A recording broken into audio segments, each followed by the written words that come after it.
Вечер, почитувани гледачи, го следите третиот дневник на К3 телевизија.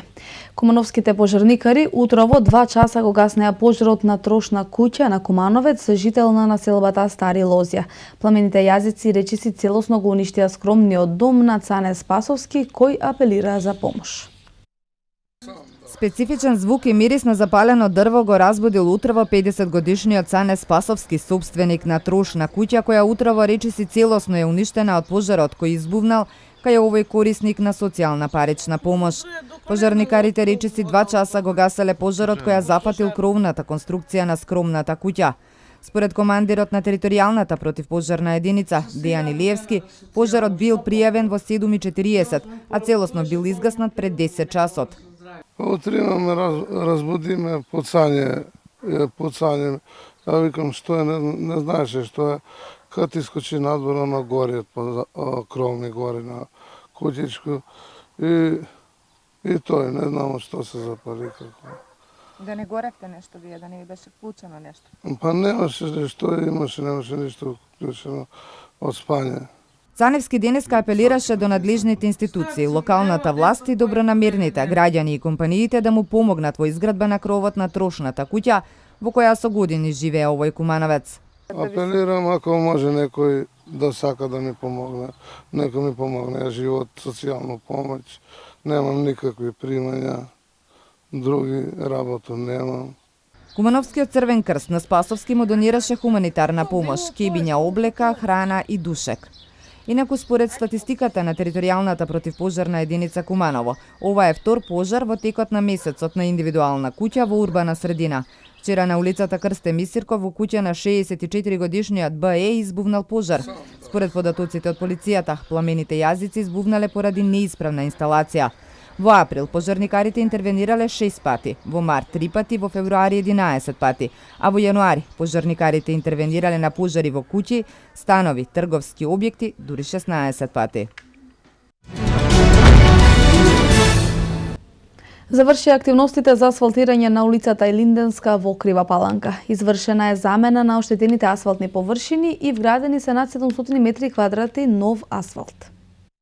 Финишираше асфалтирањето на улицата Илинденска во Крива Паланка. Комплетирани се активностите кои се одвиваа во втората етапа за реконструкција на истата, кои поради дождливото време беа реализирани неколку дена по завршувањето на првата фаза од асфалтирање. Градоначалникот на Крива Паланка од терен информира дека ова е дел од проектите ветени во предизборната програма, а рече веќе од утре започнува асфалтирање на улицата кај здравствениот дом Димитар Арсов. Ова е втората фаза од асфалтирање на оваа улица, со оглед на тоа дека временските услови во претходните неколку дена не ни дозволуваа да го завршиме ова.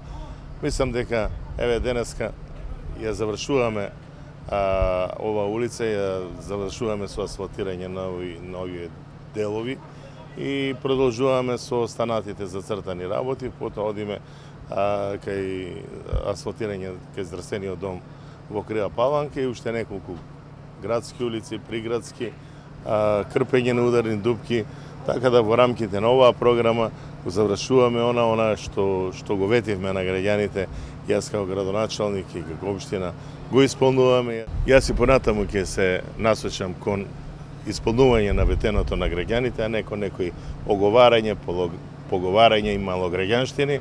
Она што сум го ветел ќе го направам, дали на некој му се свиѓа тоа или не.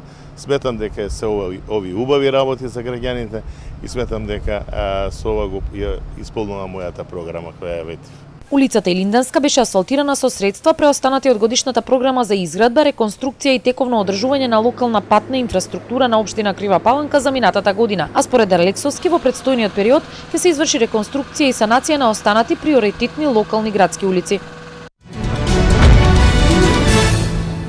Остануваме на темата инфраструктура во Крива Паланка. Во рамки на програмата за изградба, реконструкција и тековно одржување на локалната патна инфраструктура во општина Крива Паланка за 2016 година во тек е санација на пристапот околу здравствениот дом доктор Димитар Арсов. Во тек се градежните активности за санација на пристапот до Кривопаланичката болница. Согласно временските прилики, се очекува стариот и оштетен асфалт да биде заменет со 700 метри квадратни нов асфалт, со цел побрз и побезбеден пристап до здравствените услуги. Санацијата на овој дел е во рамки на програмата за изградба, реконструкција и тековно одржување на локалната патна инфраструктура во општина Крива Паланка за 2016. Навистина беше во катастрофална состојба и еве на моја иницијатива и на барање на директорот на здравствениот дом се договоривме тоа да биде еден вид помош од општина Крива Паланка за да го асфалтираме тој дел, затоа што сакале да признаеме или не, сите ние еден ден сме биле, одиме или ќе одиме таму. Во однос на олеснување на пристапот до брзата помош и болничките оделенија, пред се за пациентите, вработените, но и останатите странки, за во иднина планирано е и воспоставување на едно насочен сообраќаен режим околу централната болничка зграда, најавуваат надлежните. Фалсификување пари, несовесно работење во службата, неовластено производство и пуштање во промет наркотични дроги, психотропни супстанции и прекурсори се делата со кои секторот за внатрешни работи Куманово во изминатото деноноќе имаше полни раце работа. СВР Куманово поднесе кривична пријава против ДМ 32 од Крива Паланка поради постоење основи на сомнение за сторено кривично дело фалсификување пари. Во ноември 2015 година во Куманово на бензинска пумпа при наплата на гориво пријавениот пуштил во оптек фалсификувана банкнота од 500 денари. СВР Куманово поднесе кривична пријава против ТА 53, ѓС 61, ЈВ 33 и ДМ 26, сите вработени во Агенција за обезбедување на имот и лице Фалкон Дойл Штип, поради постоење основи на сомнение за сторено кривично дело, несовесно работење во службата и против непознатиот сторител поради постоење основи на сомнение за сторено кривично дело тешка кражба. Пријавените како службени лица задолжени за обезбедување на објектот Тутунски комбинат Боро Петрушевски Папучар АД во стечај Куманово несовесно постапиле во вршење на своите должности и овластувања, при што на непознато лице му овозможиле во 2 наврати да изврши тешка кражба и да одземе 28.632 килограми цигари во вредност од 94.768 денари. Кривична пријава за МИ 24, ДЈ 29 и ДВ 27 и СТ 24 поради постоење основи на сомнение за сторено кривично дело, неовластено производство и пуштање во промет наркотични дроги, психотропни супстанции и прекурсори. На 17 март 2016 година во Куманово, на улица Веселин Маслеша, полициски службеници ги забележале пријавените како држеле 12 таблети амфетамин и при извршен преглед на улицата пронајдена е кеса во која се наоѓале таблети.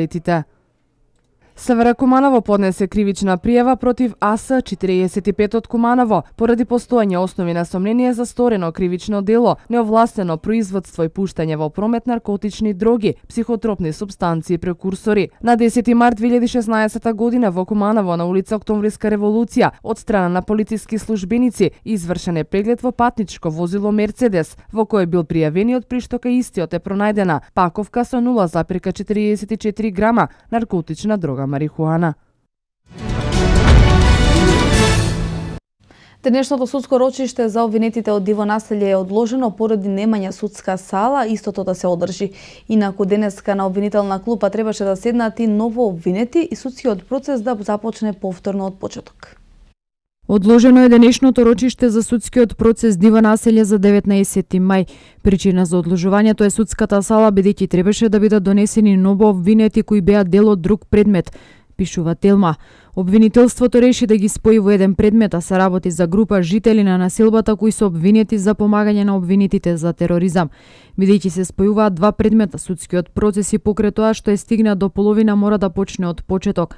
Тоа значи дека ново обвинетите, но и претходно обвинетите ќе се изјаснуваат за вина и сите сведоци сослушани досега ќе треба да бидат повторно повикани. Судот сега се соочува со проблем бидејќи во случајот во судницата ќе треба да влезат минимум уште 20 луѓе обвинети и адвокатите, а тоа просторот не го дозволува. Затоа од судот било побарано да се користи салата на Врховниот суд, од каде стигнал одговор кривичниот суд сам да се снајде за сала. Оваа сала за диво населје се користеше на почетокот 2 до 3 пати, за да насред судење Врховниот суд не дозволи судење со образложение дека наводно салата се реновира. Куманово е домаќин на Олимпискиот ден, манифестација која се одржува во сите држави од светот и чија цел е промоција на вредностите на олимпизмот, која промовира разбирање меѓу народите и мир во светот. Ученици од основните училишта од Куманово, браќа Миладиновци и Крстен Мисирков учествуваа на Олимпискиот ден кој што денеска се одржа во Куманово на атлетскиот полигон во средното стручно училиште Наце Буѓони.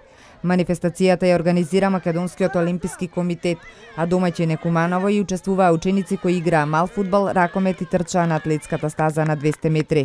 Присутните атлетичари, надпреварувачи и ученици ги поздрави председателот на Македонскиот олимписки комитет Васил Тупурковски, кој истакна дека олимпиското движење не попусто се организира во Куманово, кој е олимписки град, град на шампиони и на спортисти, кои во иднина ќе постигнат значајни резултати.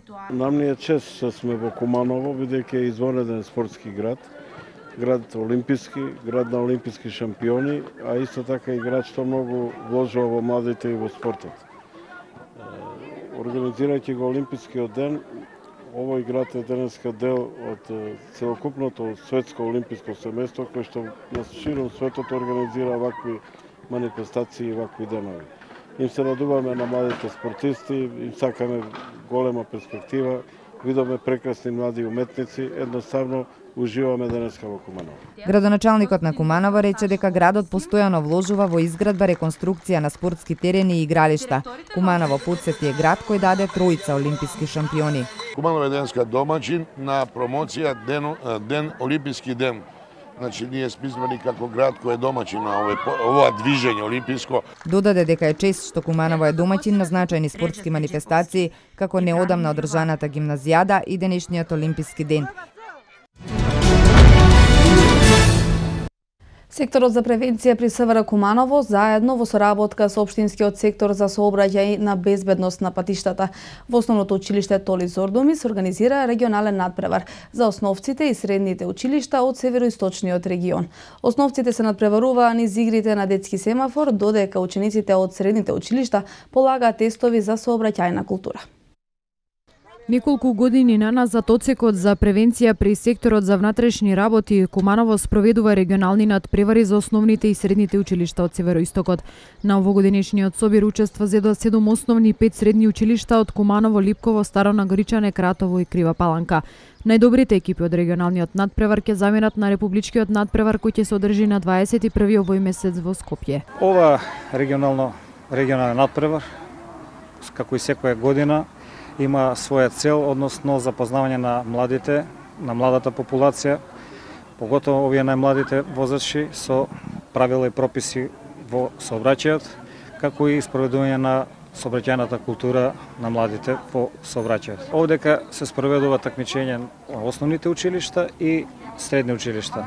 Основните училишта го спроведуваат такмичење во детски семафор, додека пак средните училишта го спроведува такмичење за сообраќајна техничка култура на младите. Домаќин на овој регионален надпревар беше основното училиште Толи Зордомис, каде претходно беа одржани општинските надпревари за основни училишта. Во нашето училиште, основно училиште Толи Зордомис, се одржа надпревар за ученици од основно училиште и ученици од средните училишта. Првпат беше општинско надпреварување, сега е за основни училишта, сега имаме тука надпреварувачи и од основни и од средни училишта на регионален надпревар, значи за детски семафор. Првопласирана екипа во категорија на средни училишта е гимназијата Гоце Делчево од Куманово, второпласирани се средношколците од Ѓорче Петров од Крива Паланка, а третото место и припадна на екипата на Наце Буѓони. Нов 4-годишен проект за заштита на здравјето на граѓаните и на животната средина преку субвенционирање на грејење со палети, вреден најмалку 14 милиони евра, најави председателот на ВМРО ДПМН Никола Груевски. Грејење на пелети за заштита на животната средина и заштита на здравјето на граѓаните е новата мерка што ја презентираше председателот на ВМРО ДПМН Никола Груевски. Денеска ќе објавам нов проект значаен за граѓаните. Проект кој има еколошка вредност и ефикасност. Ќе обезбедиме поддршка за грејење со пелети. Тоа значи дека ќе симулираме и финансиски ќе ја поддржиме замената на печките за дрва, истакна Груевски. Пелетите се тврдо гориво кое се произведува од пресувани остатоци од дрво. Загревањето со печки на пелети создава до 20 пати помалку загадување на воздухот со ПМ частичките во односот на загревање со старите печки на дрва. Ефикасноста на старата печка на дрва е 55%, додека на печките на пелети е над 90%. Мош незначајно нагласи Груевски е и што јавното предпријатие Македонски шуми ќе се специјализира, ќе направи посебен погон и ќе започне со производство на пелети. Проектот ќе почне да се спроведува од 2017 и ќе важи до 2020 година, а за него ќе бидат инвестирани најмалку по 3,5 милиони годишно или вкупно 14 милиони евра, со можност за издвојување повеќе средства доколку за тоа има интерес. Ќе се субвенционира купувањето печки на пелети, ќе се намали ДДВ-то за печките и пелетите, а ќе се субвенционира и инсталирање на системи за грејење во големи објекти кои вршат јавни дејности.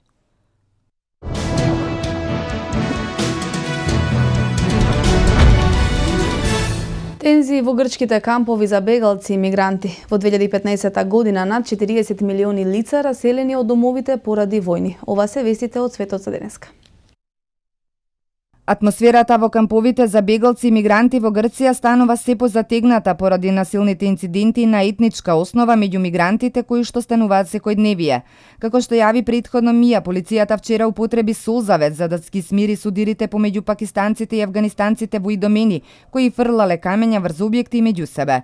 Според Јоргос Кирицис, портпарол на владиното координативно тело за бегалци, во поширокиот регион на Солун наскоро ќе бидат отворени 4 нови центри за прием, јави дописникот на МИА од Атина. Сепак, иако овие два автобуси вчера транспортираа неколку десетици бегалци, Идомени се уште е дом на речиси 10.000 мигранти и бегалци кои живеат во бедни услови. Околу 2.500 кампуваат на железничката пруга која води кон Македонија, поради што железничкиот сообраќај со неделја е во прекин.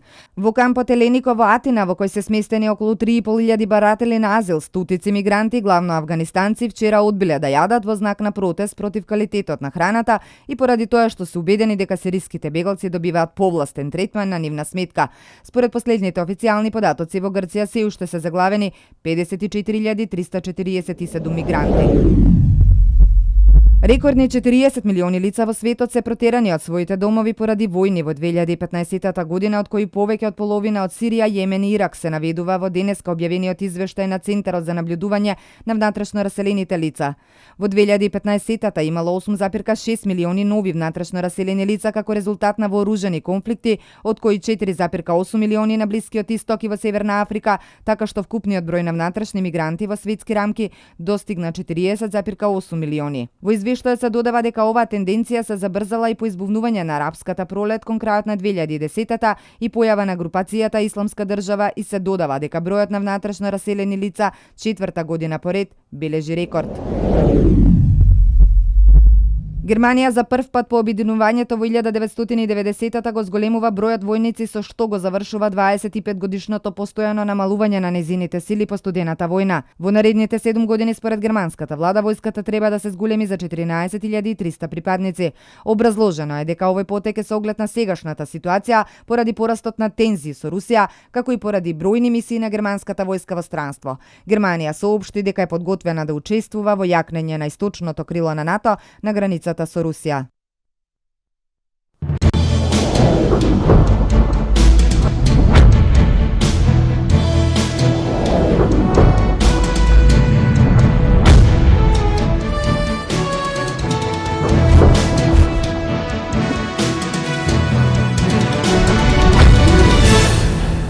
Кошаркарите на Куманово одиграа лошо на гостувањето кај Карпош Сокол и се поразени по втор пат во рамки на надпреварите од плей-офот.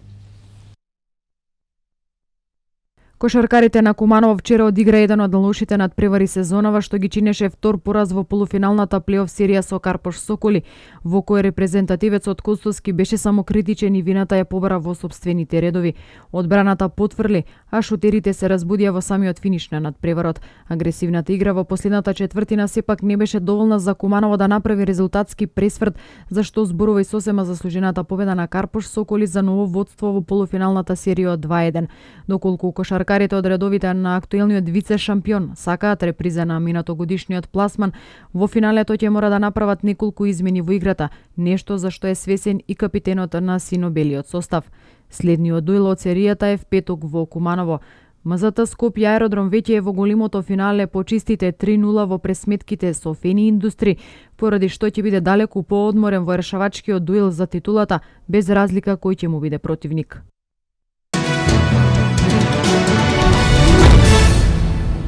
Доказ дека атлетиката во Куманово значително напредува се освоените први места во машка и женска категорија на одржаното државно екипно првенство за помлади пионери. Да се надеваме дека овој успех ќе ги прати и во петок, кога настапуваат основните училишта на атлетската патека во Соколана.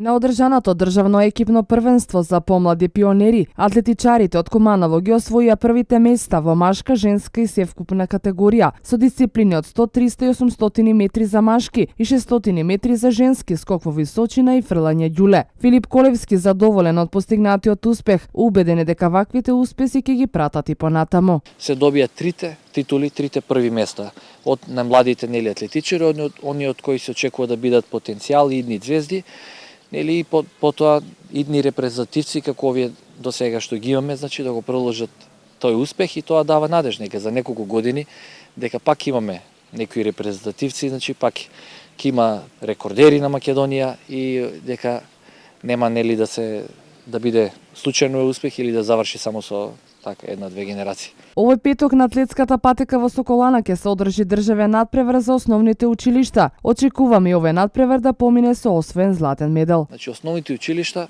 на Македонија има државно првенство и кое веќе три пати се одржува на оваа атлетска патека Соколана. Среќи сме што школската федерација едноставно е задоволна и што го дава овој надпревар за организација во Куманово. Има убава атмосфера, доста голем број луѓе, значи публика и доста голем број заинтересирани млади деца. Ниеден досегашен надпревар на атлетската патека не поминал со мал број на посетители. Многу млади се заинтересирани да го пратат успехот како на основците, така и на средношколците. Спортската сала Јасмин во Кавадарци летово ќе биде домаќин на трите надпревари на црвено-жолтите против Луксембург, Велика Британија и Унгарија во рамките на квалификациите за пласман на Евробаскет во 2017 година.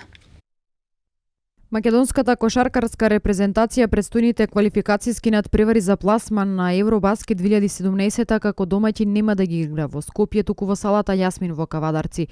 Ова вчера беше обелодението на официјалната веб страница на Македонската кошаркарска федерација, откако првиот човек на федерацијата Петар Наумовски, градоначалникот на општина Кавадарци Александар Панов подпиша договор за коорганизација на престојните квалификацијски надпревари. Како што е добро познато, црвено-жолтите се наоѓаат во група со Луксембург, Велика Британија и со Унгарија, а раководството на МКФ по неколкуте квалификацијски циклуси минати во спортскиот центар Борис Трајковски се реши да ја промени локацијата, па домашните средби ги пресели во Кавадарци. Првиот надпревар во Јасмин нашиот национален тим ќе го одигра на 31 август против Луксембург. На 7 септември ќе биде домаќин на селекцијата на Унгарија, а на 14 септември во Кавадарци ќе гостува репрезентацијата на Велика Британија.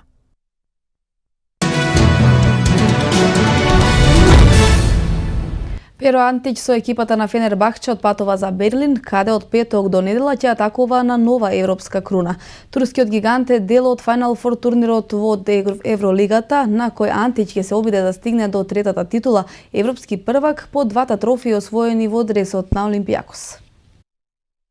Разврската околу новиот европски првак стартува во петок, а финалето се игра во недела. Германската престолнина Берлин е градот во кој ќе се бие битката за престолот во европската клупска кошарка. А Антич како член на Фенербахче ќе се обиде да ја продолжи својата триумфална низа. Перо досега има 2 настапи на финалните турнири и освои 2 титули, но во дресот на Олимпијакос. Сега со истанбулскиот гигант ќе се обиде да се запише во историјата, бидејќи Фенер досега нема освоено ниједна европска титула. Искуството на Антич секако ќе биде добре дојдено за Фенербахче на предстојниот Final Four, а тој ќе биде и најстариот играч на турнирот во Берлин. Антич и Фенербахче за противник во полуфиналето во петок ќе го имаат составот на Лаборал Куча, а во второто полуфинале ќе се сретнат ЦСКА Москва и Локомотив Кубан.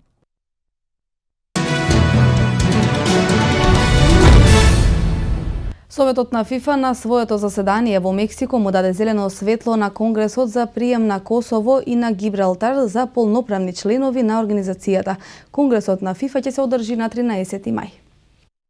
На почетокот на мај, Косово е примено како полноправен член на УЕФА на Конгресот во Будимпешта. Гибралтар е примен во УЕФА многу порано, но засега не е членка на ФИФА. Освен тоа, Советот на ФИФА побара од Конгресот да не ја каснува Грчката фудбалска федерација поради неодржаната завршница во куп над преварувањето.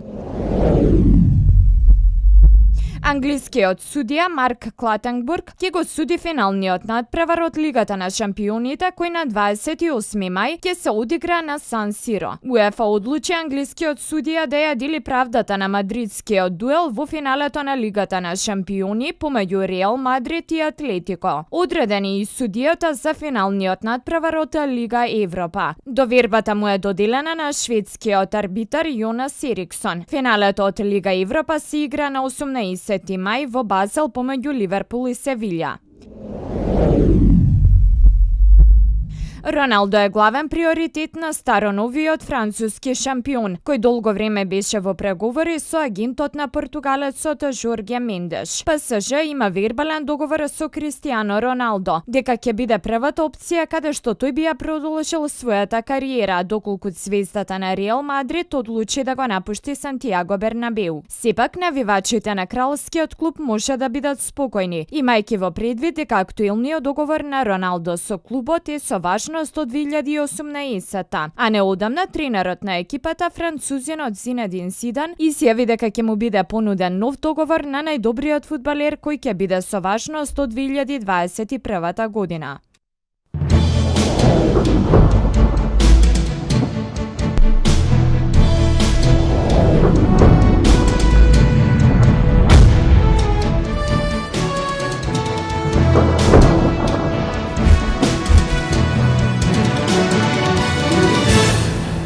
Времето денеска сончево со умерена облачност, доцна попладник, има локална појава на краткотраен пороен дожд и грмежи, најпрво во западните, а потоа и во источните делови.